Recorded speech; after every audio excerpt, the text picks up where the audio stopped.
अस्सलाम वालेकुम। एक सफ़र के दौरान मुल्ला नसीरुद्दीन एक हाकिम के साथ बैठकर खाना खा रहे थे। खाने के दौरान हाकिम को छींकें आने लगी।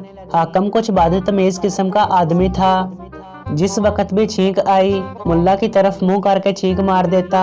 मुल्ला ने 2-3 बार उसकी इस हरकत को नज़रअंदाज किया, लेकिन इसके बाद मुल्ला के सब्र का पैमाना लबरेज हो गया।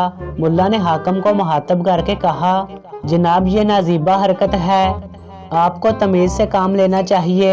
हाकिम ने मुल्ला की बात को कोई अहमियत ना दी और जवाब दिया कि हमारे शहर में ये हरकत बुरी नज़र से नहीं देखी जाती।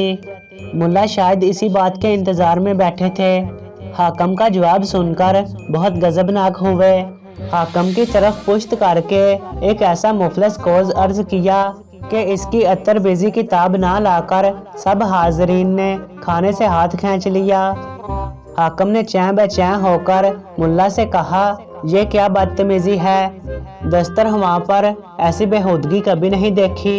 मुल्ला ने संजीदगी से जवाब दिया, हम अपने शहर में इसी हरकत को इज्जत की निगाह से देखते हैं।